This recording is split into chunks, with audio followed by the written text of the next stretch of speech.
اعوذ باللہ من الشیطان الرجیم بسم اللہ الرحمن الرحیم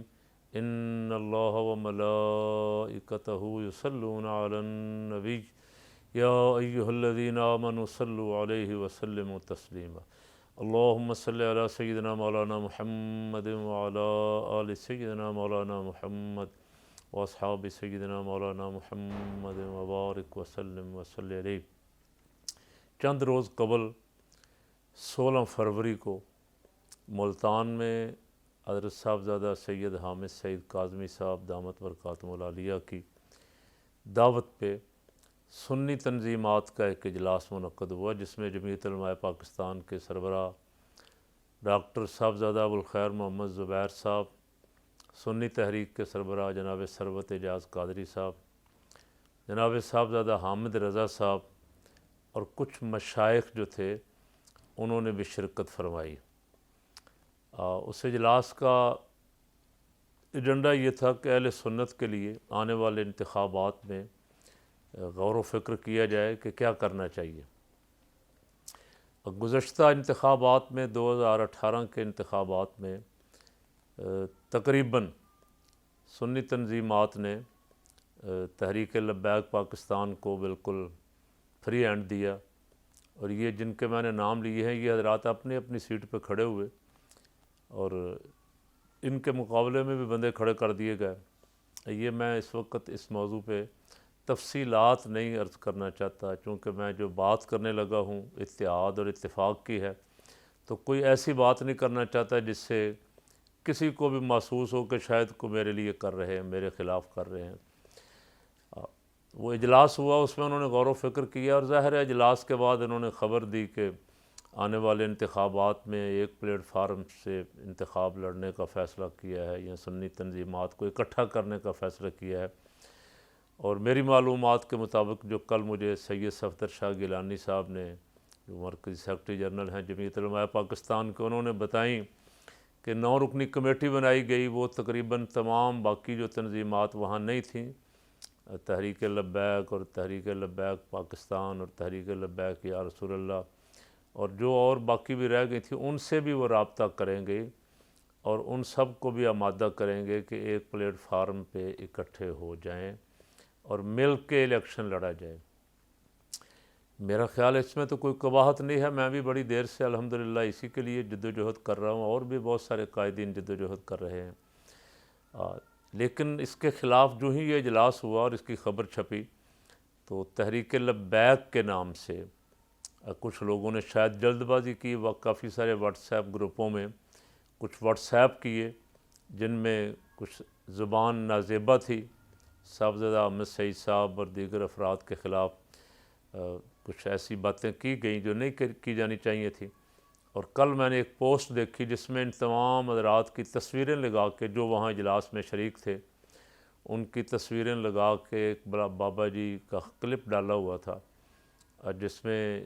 یہ تاثر مل رہا تھا کہ جو کچھ کیا ہم نے کیا ہے، باقی تسی کیتا کی ہے دسو سانوں۔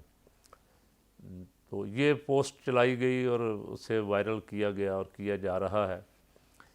تو میں گزارش کرنا چاہتا ہوں ابھی تو تحریک لبیک کی قیادت سے کہ تھوڑا سا مہربانی فرمائیں، صبر کریں تھوڑا سا۔ قبل از وقت اس طرح کے بیانات سے نقصان ہوتا ہے۔ اتحاد کی فضا کو انتشار میں بدلنے سے کسی کا بھلا نہیں ہے۔ آپ نے بیان دیے ہیں، ان کے بھی کو ہم ہی بیان دینے شروع ہو جائیں گے، آپس کی آپ کی جنگ شروع ہو جائے گی۔ اور یہ حضرات جن کے میں نے نام لیے ہیں، یہ سارے ہی کوئی نئے نہیں ہیں، یہ سب اکابرین کی اولادیں ہیں اور سارے سیاسی لوگ ہیں جن کے میں نے نام لیے۔ حضرت صاحبزادہ حامد سعید صاحب الیکشن جیتے ہیں وہاں سے، ان کا اپنا ایک حلقہ ہے،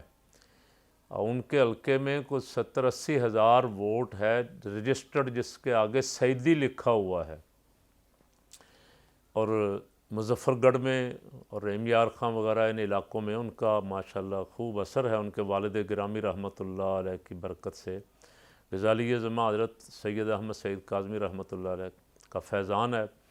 ان کے بہت سارے مریدین، شاگرد، ایک بہت بڑا حلقہ ہے۔ حضرت صاحبزادہ ڈاکٹر ابوالخیر محمد زبیر صاحب بھی جمعیت علماء پاکستان کے پلیٹ فارم سے 2002 میں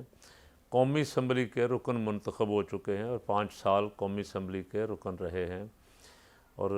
آپ لبیک والے نئے لوگ جو ہیں، میں ان کو ذرا صرف یاد کروانا چاہتا ہوں کہ جب ممتاز قادری کا مسئلہ ہوا تھا تو بابا جی مولانا خادم صاحب رحمۃ اللہ علیہ فرماتے تھے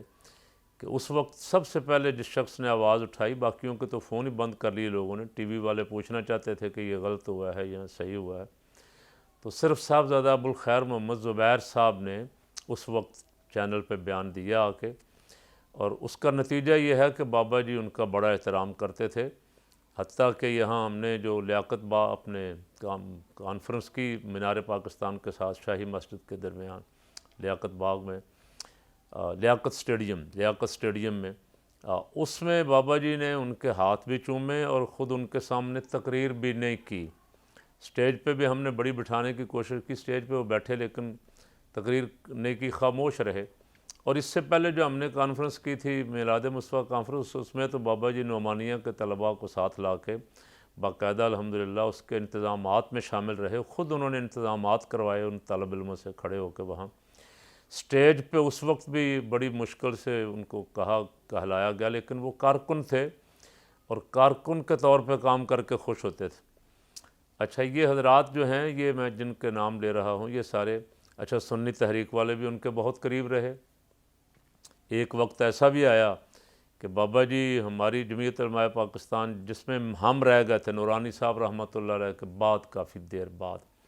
ان کو اہمیت دیتے تھے کہ وہ سنی کا نعرہ لگاتے ہیں۔ اب یہ سارے لوگ ہیں، وہی ہیں، پرانے ہیں، کوئی نیا نہیں ہے ان میں سے۔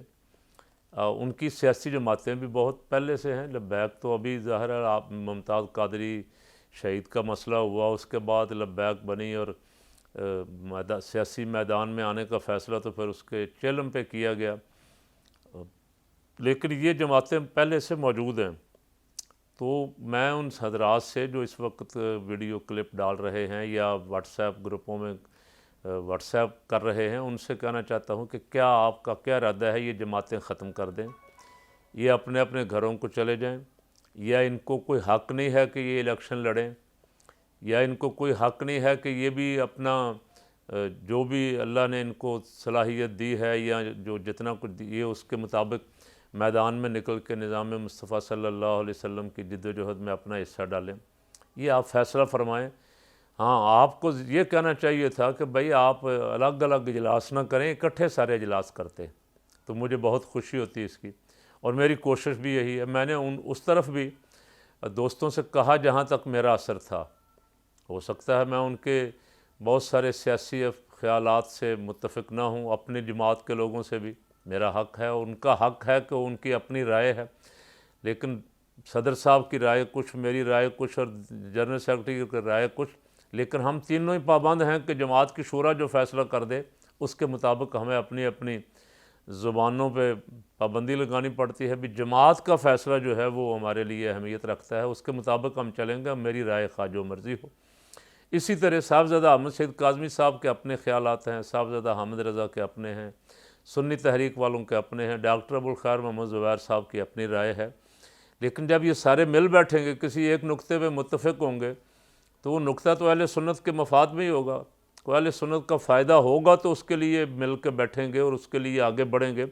وگرنہ مل تو آدمی کئی دفعہ بیٹھتا ہے، کئی اجلاس ہوتے ہیں، مل بیٹھتا ہے، کوئی بات طے نہیں ہوتی، پھر الگ الگ ہو جاتے ہیں، پھر 6 مہینے بعد، سال بعد کوشش ہوتی ہے کہ ان کو پھر ایک جگہ پہ لائیں۔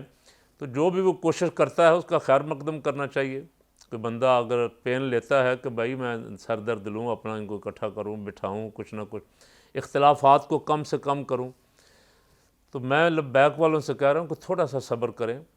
ہم جو کوشش کر رہے ہیں، اللہ کرے کہ اس کا نتیجہ مثبت نکلے۔ صاحبزادہ سعد رضوی صاحب سے میری ملاقات ایک ہوئی، رہائی پہ مبارکباد دینے گئے، اور پھر شادی پہ بھی ان سے دونوں ملاقاتیں بہت اچھی رہیں، وہ آپ ویڈیو دیکھ چکے ہیں۔ ان سے انشاءاللہ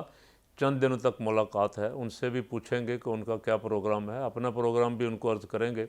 کہ اس میں اہل سنت کا اس وقت مفاد کیا ہے، اہل سنت کو کرنا کیا چاہیے۔ اب کوئی ایک جماعت بھی ایسی نہیں ہے کہ پورے پاکستان کی سیٹوں پہ وہ اکیلی قبضہ کر لے گی یا اکیلی بندے کھڑے کر کے اور جتوا لے گی. ہم پہلے دیکھ چکے ہیں سارے رزلٹ اس کے. میری کوشش تو تھی اور ہے ابھی الحمدللہ. یہ دن ہے آگے اس میں تیزی لانے کے کوشش بڑھائیں گے، چونکہ سعد بھائی کی شادی کا مسئلہ آ گیا، کوئی مصروفیت ان کی، اس لیے ہم نے بھی زیادہ ان کو اصرار نہیں کیا. آنے والے دنوں میں انشاءاللہ ان سے بھی ملاقات ہوگی اور ان کو لائیں گے انشاءاللہ. ان کی شورا کے ارکان سے بھی میں کہہ رہا ہوں کہ آپ بھی، اختلافات تو بہت سارے اندر بھی ہو جاتے ہیں، آپس میں بھی ہو جاتے ہیں. اپنی شورا کے آپ کے اراکین کی بھی کسی کی رائے کچھ ہوگی، کسی کی کچھ ہوگی، کسی کی کچھ ہوگی، لیکن بالآخر ایک فیصلے پہ جب پہنچتے ہیں تو پھر اس فیصلے پہ سب کو کھڑا ہونا پڑتا ہے. ٹھنڈے دل سے غور کریں کہ جو میرا ایک موقف، میں کئی اس میں 50 کے قریب ویڈیو بھر چکا ہوں. میرا ایک موقف ہے کہ اللہ کرے جس طرح یہ اجلاس ہوا ہے اس میں باقی جو جماعتیں رہ گئی ہیں ان سے جب یہ رابطہ کر کے ان کو بھی ساتھ بٹھائیں گے تو مل کے جو فیصلہ کریں، اور اللہ کرے یہ جلدی ہو جائے، مل کے ایک فیصلہ ہو اور پھر یہ سارے مل کے اکٹھے نکلیں، پھر ہمارا ووٹ بینک جو ہے وہ ہماری طرف متوجہ ہوگا. ابھی جتنے کو ووٹ ہمیں مل رہے ہیں ہماری جماعتوں کو، وہ جیتنے کے لیے کافی نہیں ہیں. اس لیے آپ جب ہم سب مل کے نکلیں گے میدان میں، لوگوں کو یقین ہو جائے گا کہ یہ اکٹھے ہو گئے ہیں اور مل کے نکل آئے ہیں. تو اگر آپ کا ووٹ 10,000 ہے تو 20 ہو جائے گا، 20 ہے تو 40 ہو جائے گا. یہ بات میں عرض کر چکا ہوں سب کو. اس لیے میں چاہتا ہوں کہ خدا کرے اس دفعہ یہ موقع، اگر انتخاب ہی لڑنا ہے، ویسے تو میں اس انتخاب سے ذہنی طور پہ اب بہت زیادہ دل برداشتہ ہوں. مجھے پتہ ہے اس انتخاب کے نتیجے کا کہ کیا ہے، کیسے ہوتا ہے، کیسے جتوایا جاتا ہے، کیسے ہروایا جاتا ہے، کیسے اثر رسوخ استعمال ہوتا ہے، کون کون سی قوتیں اس میں اپنا اپنا کام کرتی ہیں. یہ سارا میرے ذہن میں ہے. لیکن اس کے باوجود اگر لڑنا ہی ہے انتخاب تو مل کے لڑیں، اس کے نتائج اچھے ہوں گے. بار بار روز روز موقع ضائع کر کے ہم نقصان در نقصان کیے جا رہے ہیں. اللہ کرے. اچھا، میں پھر دوبارہ کہہ رہا ہوں کہ تھوڑا سا حوصلہ، تھوڑا سا صبر کریں، انشاءاللہ اچھے نتائج آئیں گے.